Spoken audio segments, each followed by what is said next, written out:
welcome to Blue Cliff if you're coming for the day, and also welcome to all of us who live here.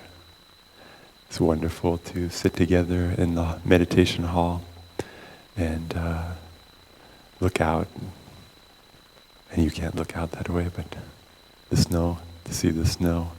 Maybe you saw the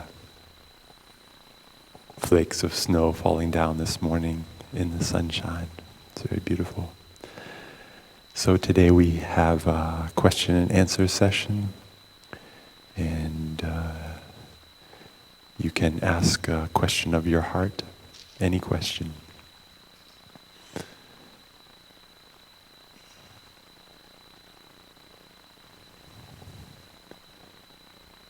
Could be a question about your practice or your life, or a challenge that you have, or a difficulty. Could be about how to cultivate something in your mind, happiness or peace, something in your meditation practice you would like to get some perspective on. So we are up here, we have a very wonderful panel. I'm very happy to sit up here with my brother and my two sisters. I'd like to introduce us very briefly. And we will just, we'll do our best to share our experience in relationship to the question you asked, not necessarily to give the answer. That's for you to discover on your own, but we like to share our experience based on what you ask. And your question, a good question, Thai always says, a good question doesn't have to be very long. So that's also good to remember.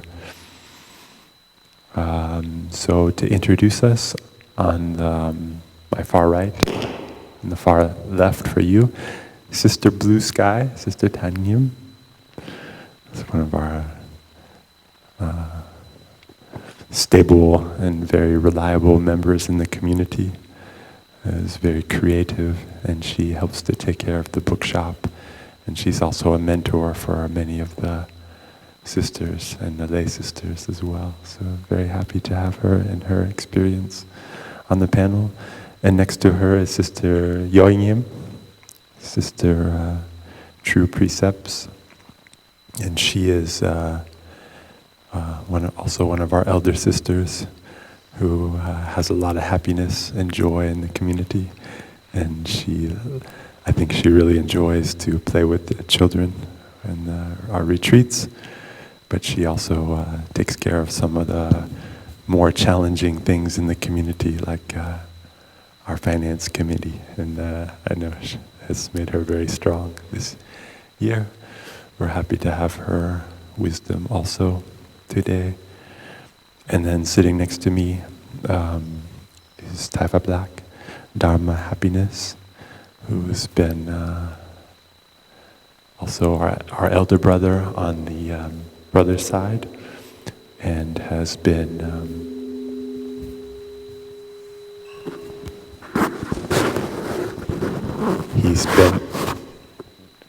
he's been with us for a couple of years, two and more than 2 years, I think.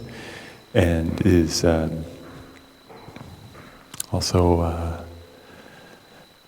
loves to play with the brothers, and has given us a lot of support on our side. And he makes a very famous curry, if you ever get a chance to try. It's very delicious. And very happy to I'm Brother Fatman, Brother Fulfillment. And I've been at Blue Cliff for a few years, 3 years. I'm also happy to sit up here and to be with the Sangha and to see what kind of adventure we will go on today. So I don't know if I missed anything about the question and answer that my older brothers and sister would like to add before we...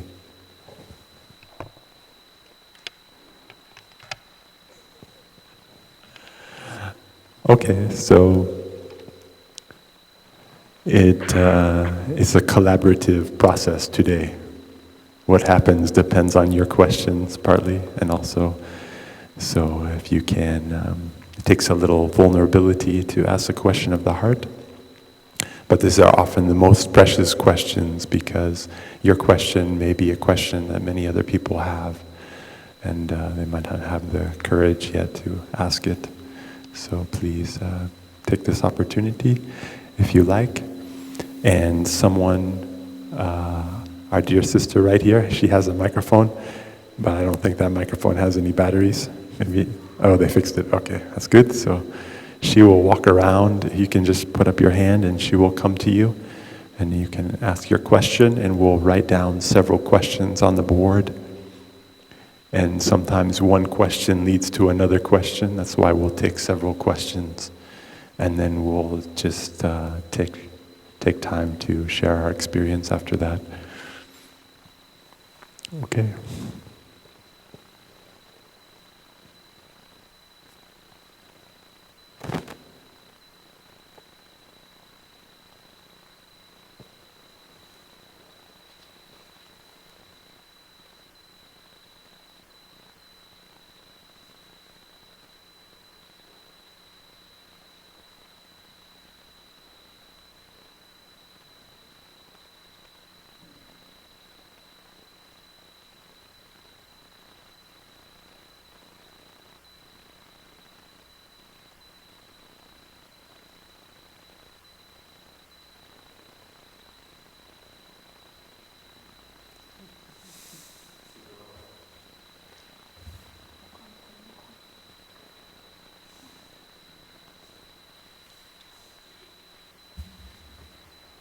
Dear community, I have heard about watering seeds, watering wholesome seeds, and not watering unwholesome seeds. And I was wondering if you could share strategies you might have for watering seeds of things like patience and not watering seeds of things like anger. Thank you.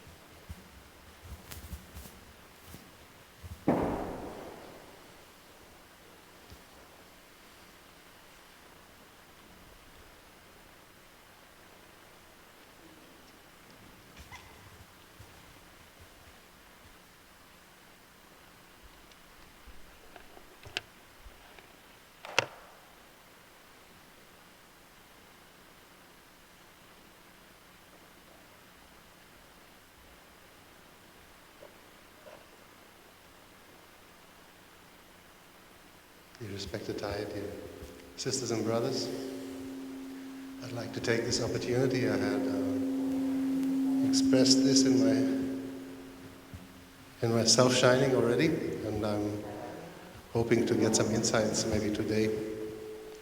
I said that at times when I have an issue or I reflect about a thing, the suffering, when I'm about to transform a suffering, or I look deeply into issues of my life, I go through the steps of naming them, giving them space, embracing them, but I still have difficulties to find the right time to let them go, because I'm not sure if I have transformed or spent enough time with it or stayed long enough with it, so I tend to take it longer as it seems to be good for me, because I'm carrying something with me around and it feels sometimes a burden. And I would love to let it go, but there's something in me saying, watch it a little longer, or there's still something to do with it.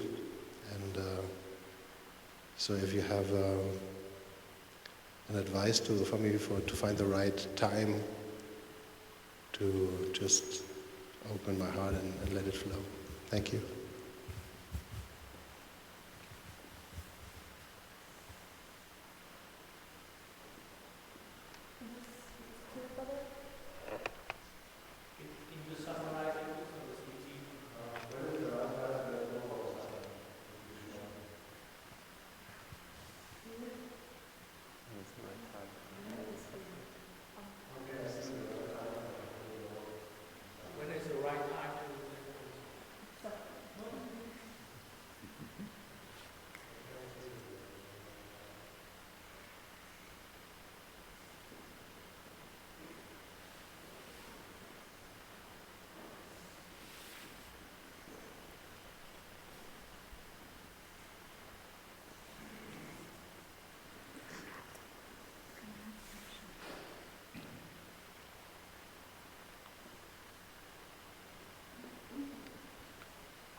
Dear Ty, dear community, I'm Bruce.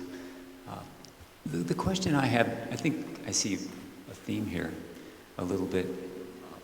In looking deeply at things that arise in me and places where I have suffered and struggled, I noticed that a deep habit that probably goes back to some of my early days is seeing myself as a victim. It's a way to escape having to deal with things. If I am a victim, then I don't have to do anything about it. I can just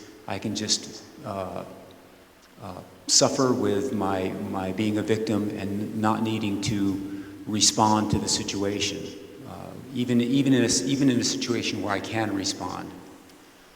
When I put myself in that place, when I put myself in the place of a victim, I hold on to a lot of negativity, I hold on to a lot of suffering, I hold on to resentment, and that manifests at times as deep and profound anger.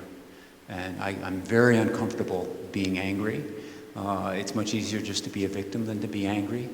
And so I guess I'm looking for some insight into actually transforming that. I'm very aware of the whole process. I see it very clearly. I see how it works its way out in me. But making the step from understanding and recognition to transformation has been quite a challenge. And at times,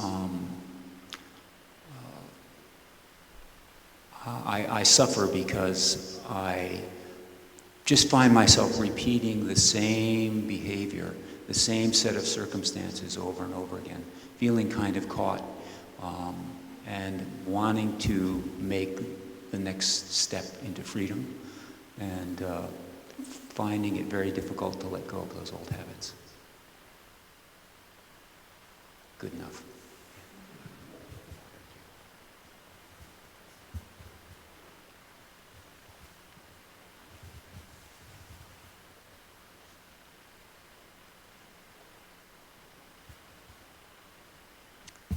Dear community, my question is, how do I choose between the life as a layperson versus as a monastic when I can find great happiness and contentment in both lifestyles? Thank you.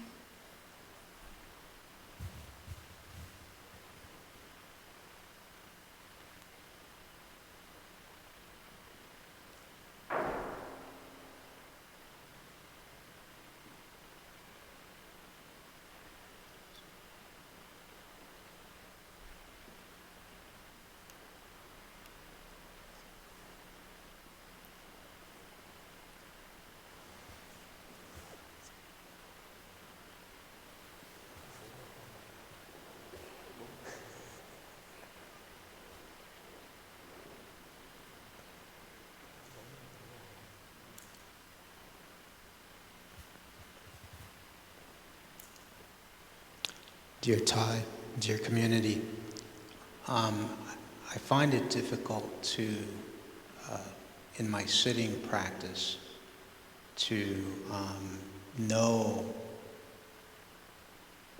when to focus on different areas, because sometimes I feel like I should stay a course on doing loving kindness meditation, but then I go to something that deals with trying to deal with anger at that moment, and I'm not sure if there is a way of knowing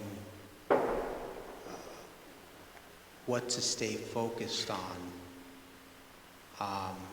in terms of one's sitting practice, because I feel like it's a bit of a chaotic process for me, from going from one type of focus to another, as opposed to something that's more formulaic or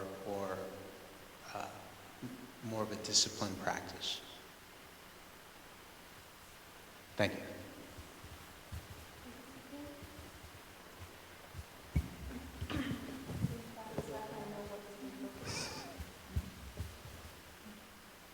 Yes. So, dear Thai, dear community, we feel like we got enough questions from you. Is that okay? Anyone dying out there, we could to ask their question? No, you're all right. Okay, so we can begin, but let us listen to one sound of the bell before we start to answer or share our experience.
So, respected Thai, dear brother, dear Sangha,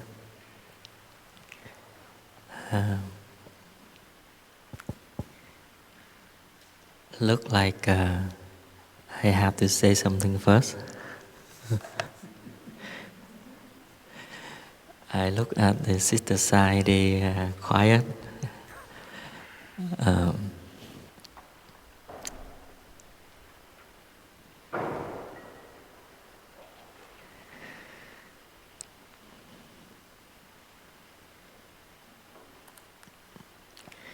So, dear brothers and dear sister and dear Sangha, let's say something about the winter retreat.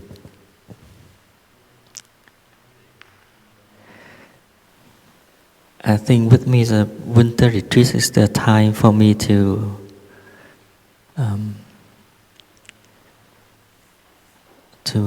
train myself in the practice.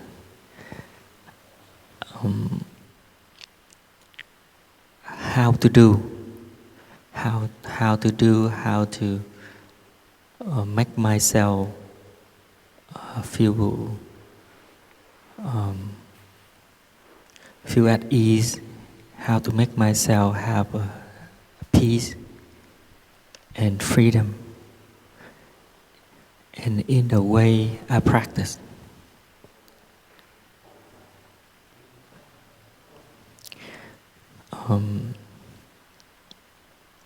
Winter retreat is a chance for us to go deep to the meditation, go deep to the practice, make our practice strong and stable.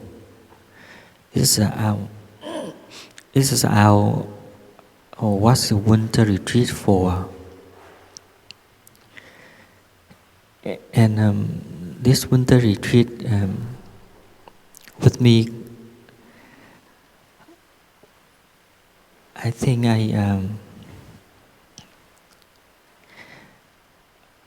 I train myself to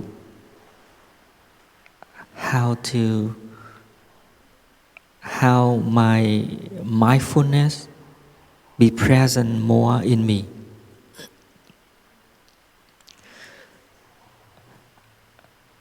The way I walk, the way I work, the way I'm sitting, the way I'm eating, I train myself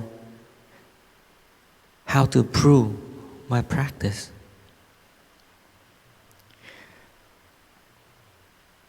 You know, when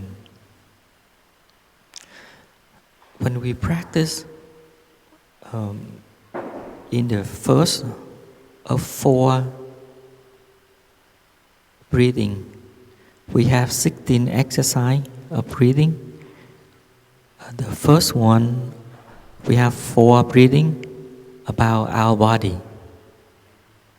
We go back to our body. We are aware what happened inside us and around us. What happened in our body right here and right now. And when we practice like that, we will have some emotion. Right now, I feel happy, or right now I feel sad. We recognize what happened. That's why we slowly go to the second one, is the emotion.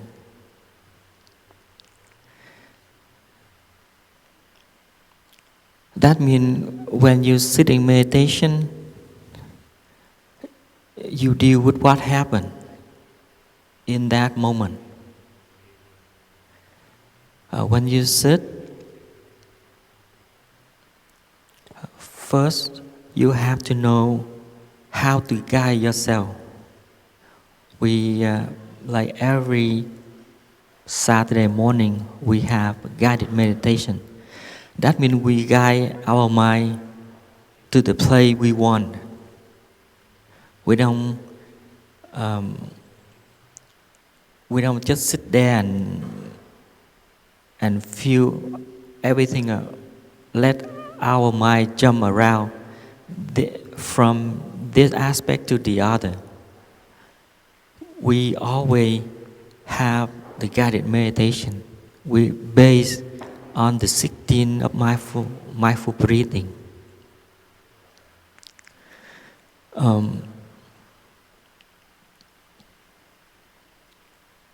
For example, when you sit down and you breathe for a while, you feel something always come up in you. You think about that person, you think about this person, you think about how your project, how it works, and you will think, sometimes you think about the past, you think about the future. It's always like that. So you have to recognize that what happened on that moment. You recognize that.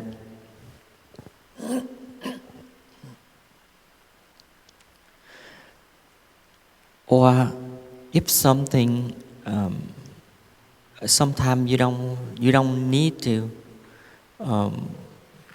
focus on any aspect. You just sit and follow your breathing. For example, like now I'm breathing in. I know I'm breathing in. I'm breathing out. I know I'm breathing out. But you have to recognize like that. And when you feel right now, I feel peaceful, you have to recognize this is my peaceful. I have my peaceful right now. That means your awareness always there with you. And then when you go to work, when you sit on the train, or you sit on the bus, or you sit on the car, you know what happened. Like right now, I'm driving a car. Now in front of me is a red light. I'm stopped. I'm breathing in and out. I recognize this is a stoplight. Or something like that. It's awareness is always with you, and you make that stronger. If you continue to recognize an awareness like that, you build an energy in you. We call the energy of mindfulness. You walk, you know you walk. You sit, you know you sit. That means your awareness every time, every position, sit, walk, lie down, or stand. And like if you practice like that, you increasing the energy, increasing mindfulness in you every day. That's why when you come to the monastery, you can see we invite you every time when you hear the sound of the bell, we stop. Every time you hear the phone ring, you stop.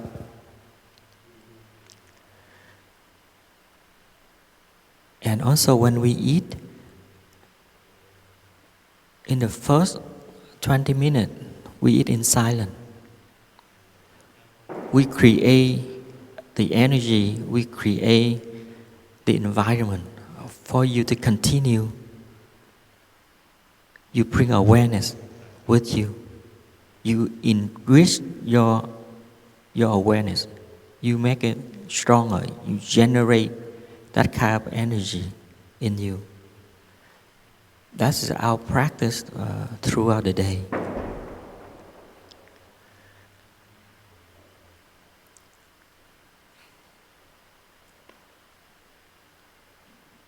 I think I already answered the question. The how you right. Number 5.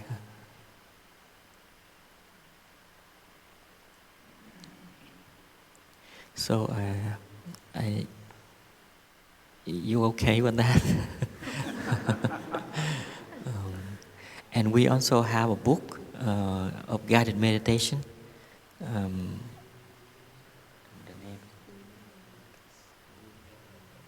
Blooming as a Blooming uploaded. The book is called Blooming of a Lotus, I believe, something like that, very close to that. So, thank you.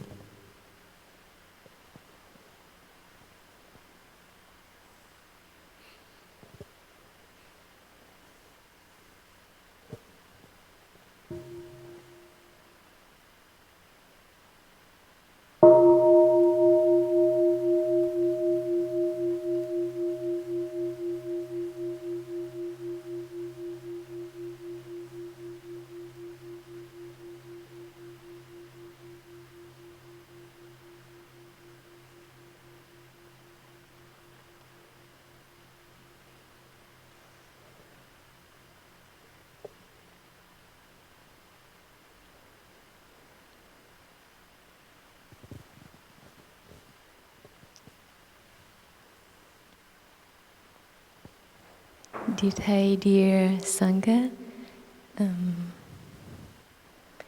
don't know which question I liked, but maybe I just pick one. The strategies for watering good seeds and refraining from watering the negative seeds. I found that this is something I practice with a lot too throughout the day. But it's always nice to start the day with a gatha or a poem. It's how monastic practice when they wake up. Waking up this morning, I have 24 brand new hours before me. I vow to live mindfully and look at all beings with eyes of compassion. So we can set the intention for the day to live all day so that we don't have to be in touch so much with the negative seeds. So we can ask, for me, I'll ask myself, what do I want? Sometimes, we ask of other people for this and that, and we have demands from ourselves or from other people. And but sometimes we don't stop and ask our heart, what do we really want?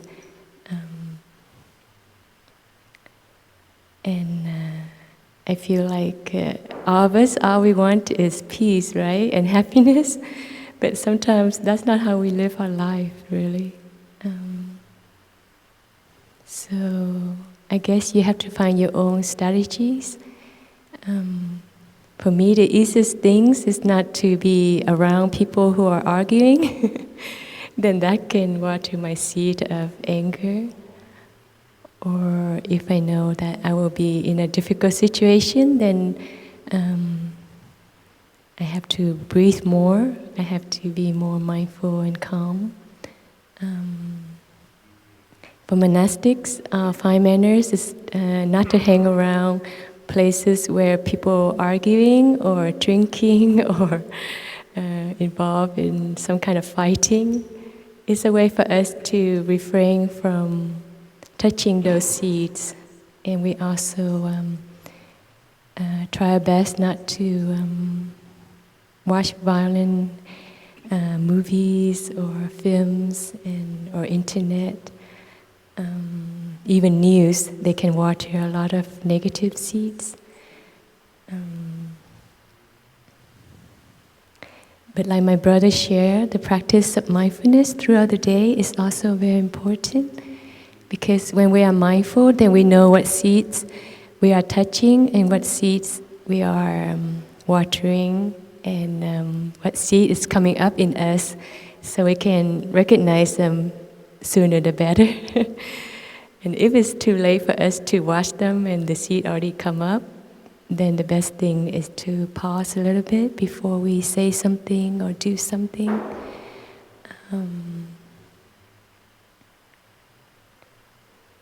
Yeah, that's how I practice with watering the seeds. And also asking for help. I think in the practice of the community, we ask that our members not to water our negative seeds. This morning, after having breakfast, I was sitting in the table with Steve and Sister Ting Him and Brother Papman. And then I saw Brother Papman coming, and usually when he comes, then we talk about business, because I'm part of the finance team. And I was, my mind was thinking, oh, I'm going to have Q&A session. I don't want to deal with finance stuff. So the moment I saw him, I say, is it business or is it about the Q&A? And Brother Papman so kindly, he smiled and he said, oh, I make a deal that I will not, when I meet you now, I will not talk about business. And so we give a high five. So, that's to help each other to water the good seeds. Because I know that every time I meet Brother Papman, immediately I'll think, I have something to discuss. And I might get involved in a I might water some negative seeds. So, but not all the time.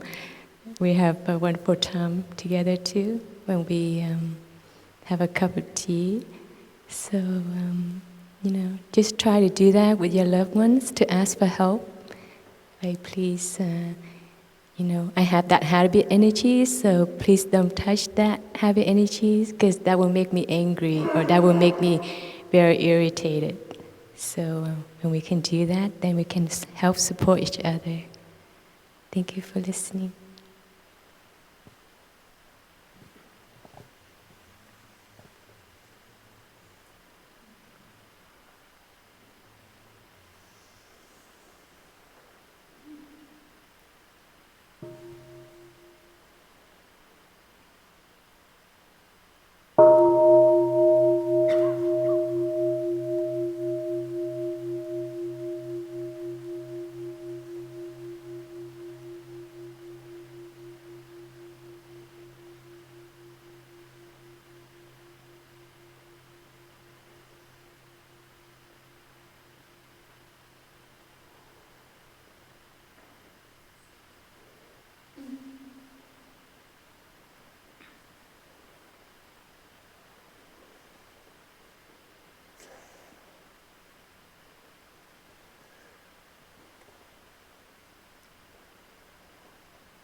Dear respected teachers and dear brothers and sisters, I feel happy already to listen to my brother and sister answering. How do you feel? Feel okay? Good. So we practice right now, touching seeds of happiness and joy in the present moment, being together and hearing, sharing our experience. It's good.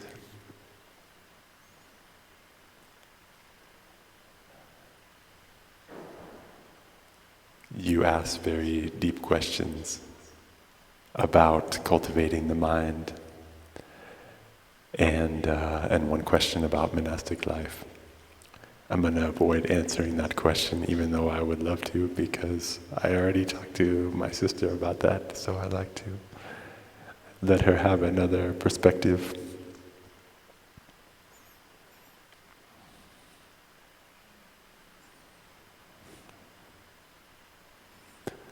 And I don't want to answer the question of Brother Ngokong either, because I can't talk to him anytime.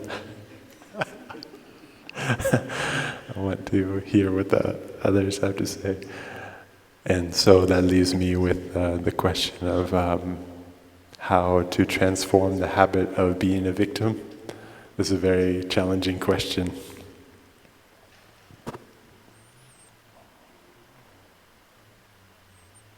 And I look at my life, I see that there are certain patterns, things that are not yet transformed,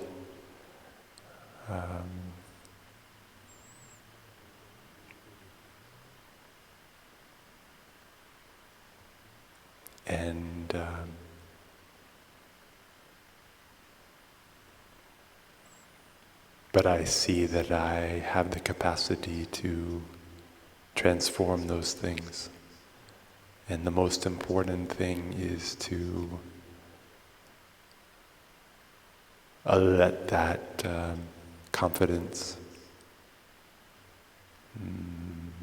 that kind of energy of I can do it and I have the capacity, trusting in cultivating the trust in myself. You could say that's getting in touch with your own awakened nature, Bodhi nature, that you can, there's a part of you that knows how. So we need that kind of, we need to look and see that that's there too, first. I think that's, for me, is important.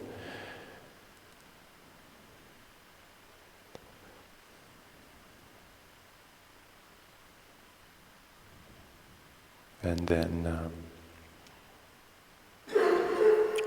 also to see,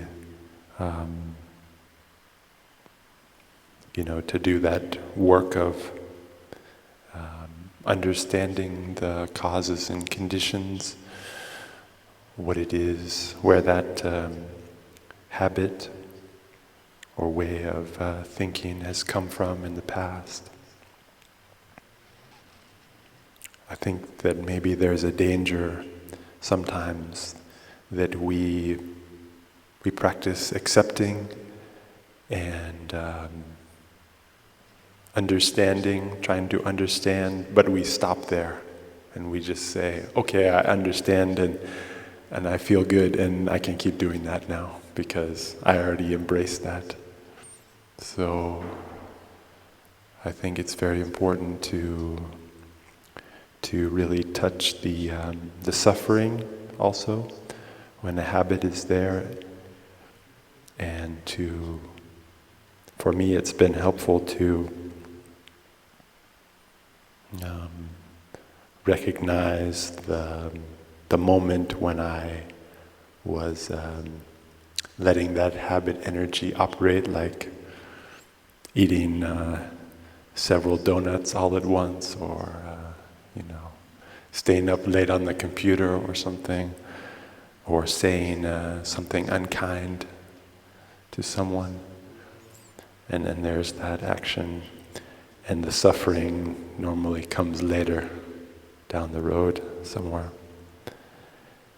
And it's very important for me to bring those two things together, back together through meditation practice.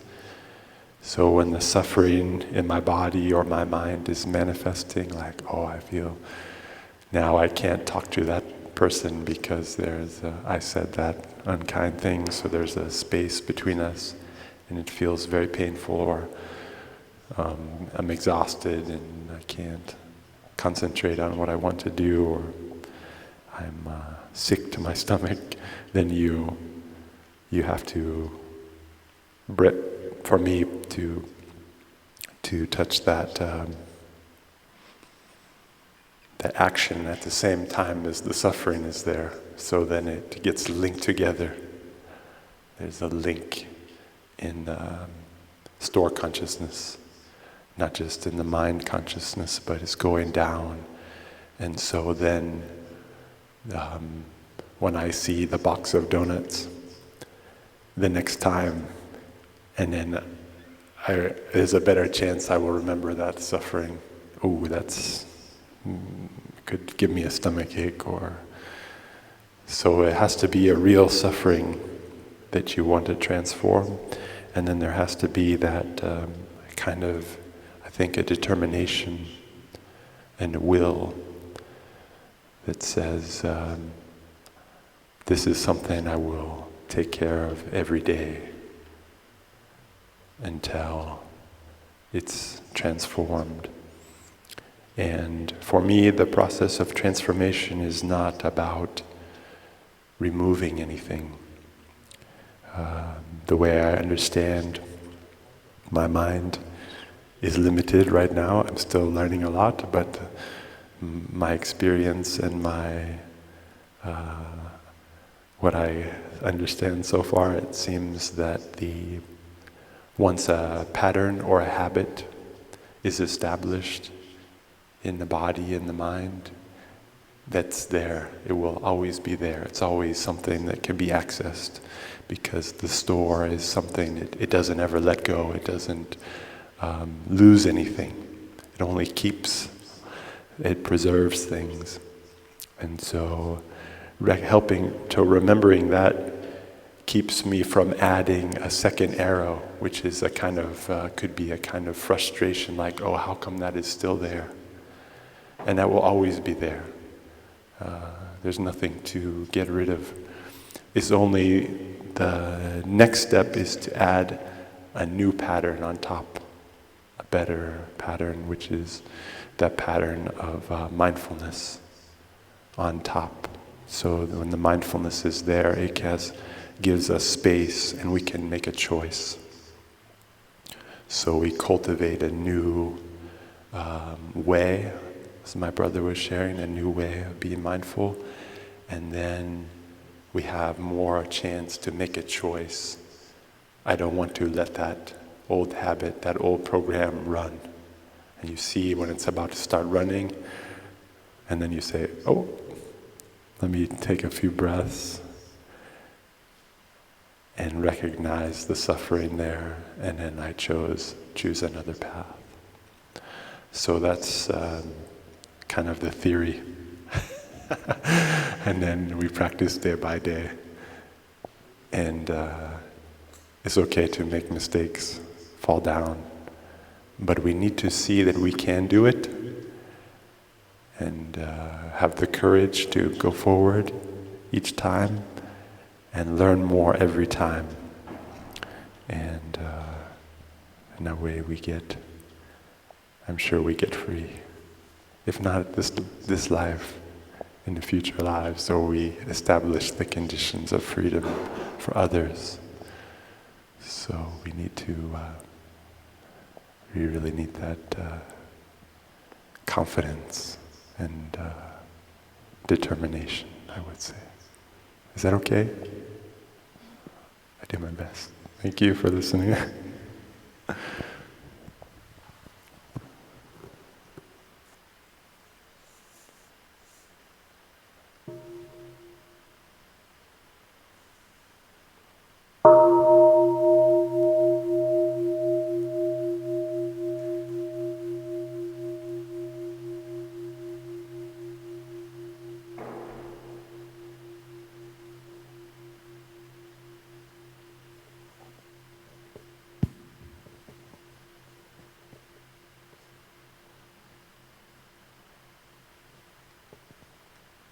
So dear Thầy, dear Sangha,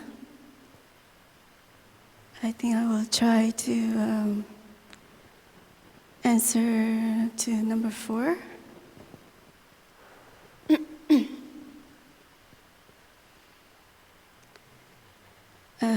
I remember when I was a lay, I was very happy too. And then through the time I was interacted with other monastics, I feel the monastic life is so beautiful too. So I couldn't choose whether I stay as a lay or become a monastic. So I risked my life to I went to Plum Village and I practiced in Plum Village for, I don't know, very short time. It's like 2 months, and then I become an aspirant. And then at that time I was very confused. Should I become a monastic? Or should I become a lay friend? So I make a big step to write a letter to become a monastic. So I think as you can practice here a little bit, and if you practice a little longer with the sisters, and if your seeds sown something inside of you, and you decide to become monastic, it's okay. And we also have a 5 years program that you can try to be one. And I know that I'm pretty sure that whatever path you choose to be is a wonderful path for you. I know that I've been a member for a long time, and you nourish yourself by doing a lot of things with children, and also to give a lot of hands for the sisters. And things will manifest when it comes. And let it sown a good seeds in you and will help you to decide where to go and how to be, because it's a wonderful life for both. And please, I just ask to not force yourself and don't think about it too much. Just let it slowly ripen day by day as the times grow. Thank you.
Number 3, right?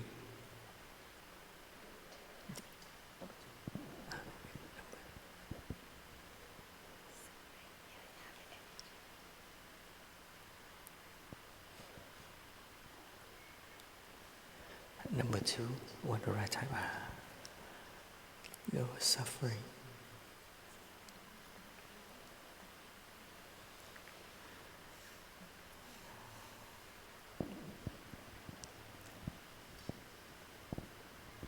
Sau đi thầy thì sáng á,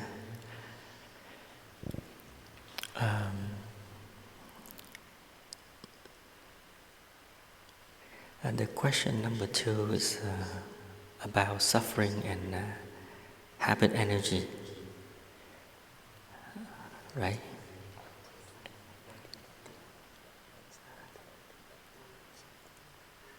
Oh, right, yeah.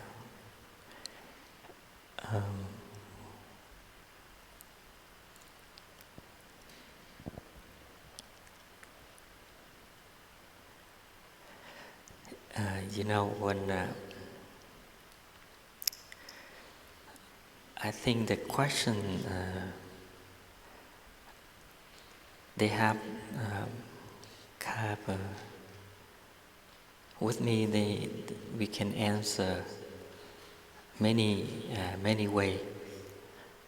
Depend where are you.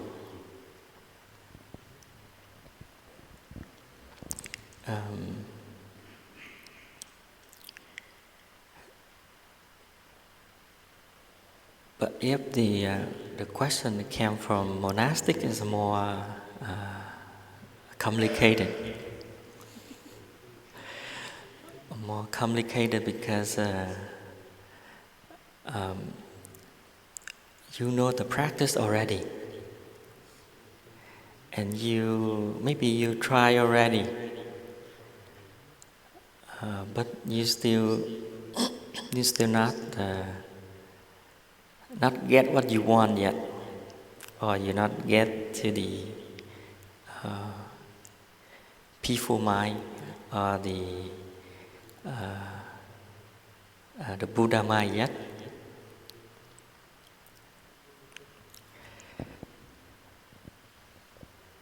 Because we all know how to practice, so I don't focus to practice. I just tell you a story.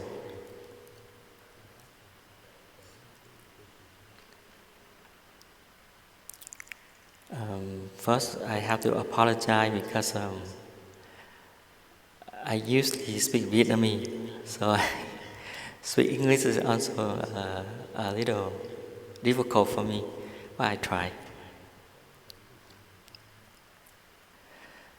I remember the story, a famous one, in China. They talk about a mother, she raised her children, her son, and she had to move her house around 6 or 7 times. I think the first one, she stayed. Her house stay close to the. I think the play they usually, how you call it, they raise the animal and they cut the animal apart and they sell. Butcher, yeah. And she saw her son came home. He did the same. He played and he used the some material and he make a pig or a cow and he tried to cut and he do exactly like the environment around, and she afraid. She moved her house to another place, and close to the school, and she saw her son do exactly like the people around. He loved to hold a book. He loved to hold a pen and write something. Even he doesn't know what he's writing. He not go to school yet, but the environment around him very nice. And she said, "Oh, okay, this is the right environment for her family."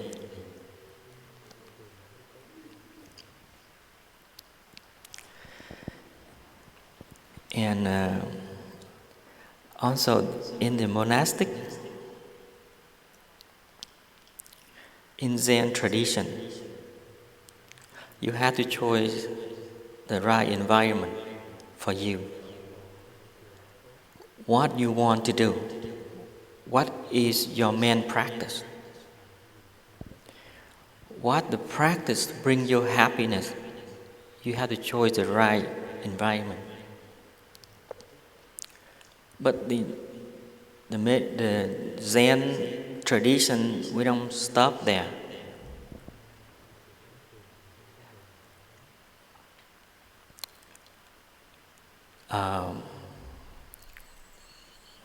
Our patriarchs say, you practice like you stand above the pole or the stick. They higher, they very high.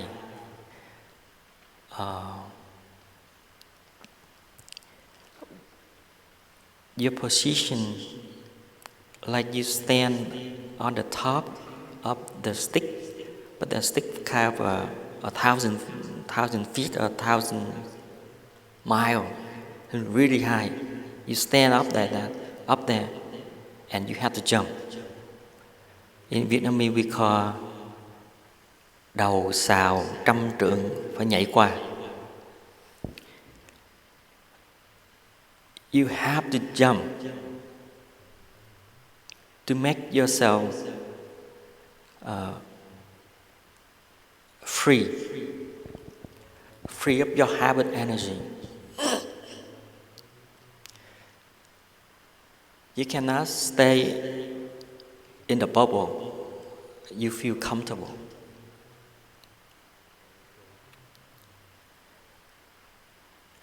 In Zen tradition, usually when you see the master, you say, "Dear teacher, dear master,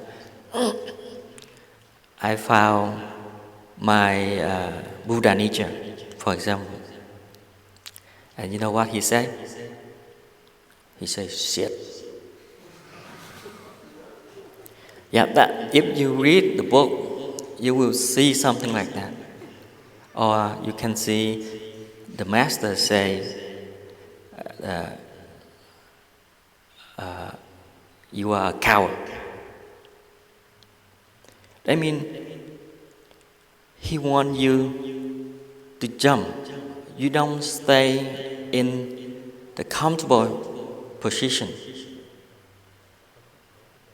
If you know the life of snake,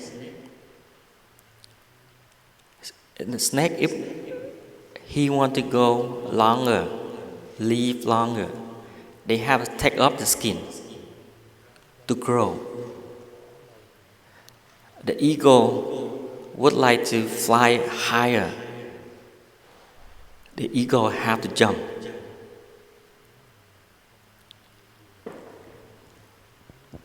So go back to our tradition. Our teacher never says something like that. But he did in a gentle way. For example, let me use Thai example many times, 1,000 times about a flower.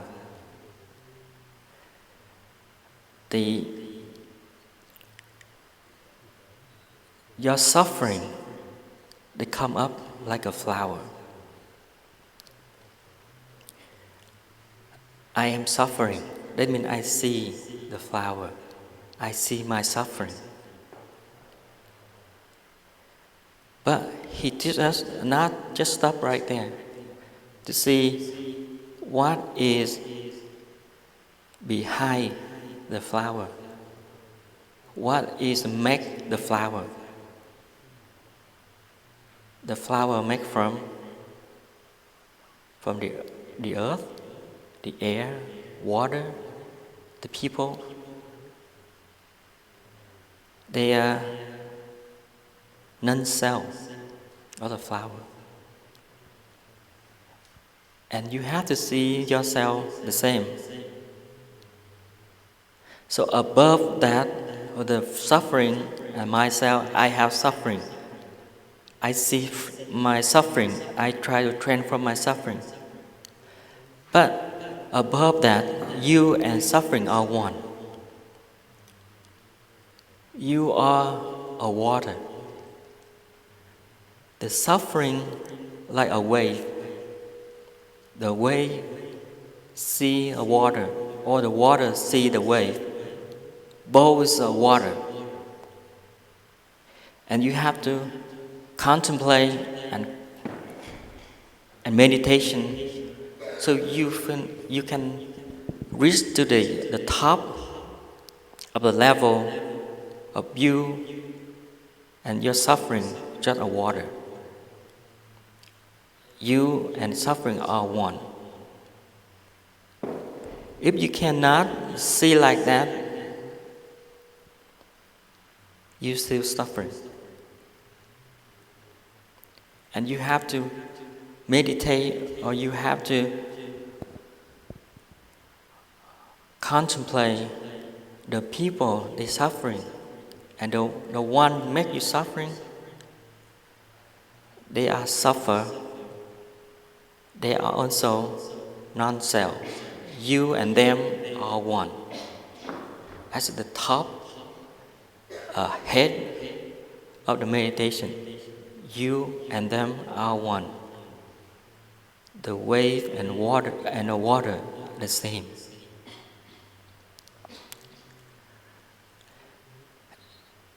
And you have to jump.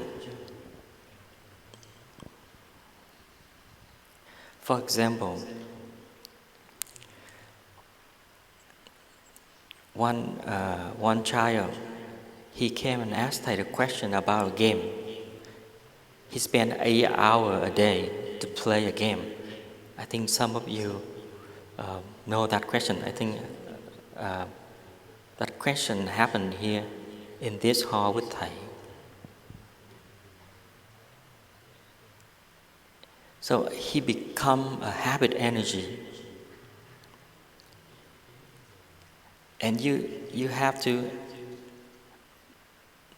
tell them they have to suffer if they cannot continue to play a game. But more, if he play game more, and also he cannot find happiness. He addicted with the game. So how to take him out? We know if we take him out, not let him play a game, he will suffer, right?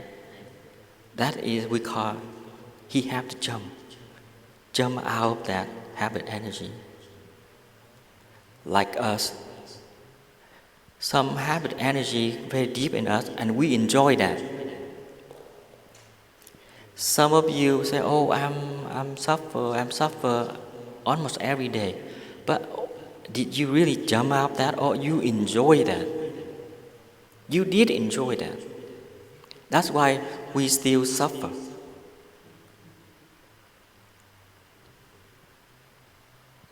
If we really want to be free and true happiness, you have to go through suffering first. That's why Thầy said, no mud, no lotus. You jump out your mud, you become a lotus. And everything, we have to pay the price. Are you ready for that? Because difficult, because none of them outside make you suffer. You make yourself suffer. You create yourself a bubble, and now you cannot get out of that. So what I learned kind of general. So for the question, I don't know how to answer that. Because you know the practice, you have to know how to jump out of that. And you know how to let go and step forward.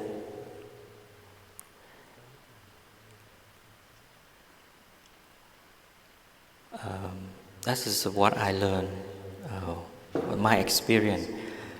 Maybe not the right answer. But myself, an honor to you. I'm still sit here because I take off my skin many times.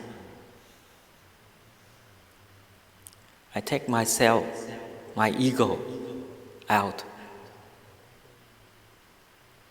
I'm an elder brother.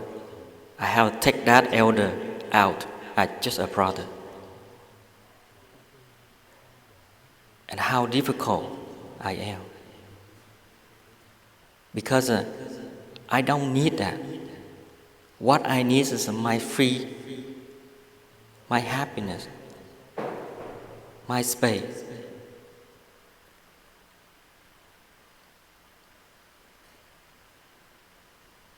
And dealing with someone outside you very easy compared with something inside. If I build up myself, I build up my ego. I am an elder. I need the younger respect me. They have to do something for me. They have to pleasure me. I'm suffering if they cannot do that. Even I have to relieve my idea, how is right, how is wrong. So become just a brother. I just take off my skin and go flow with the river.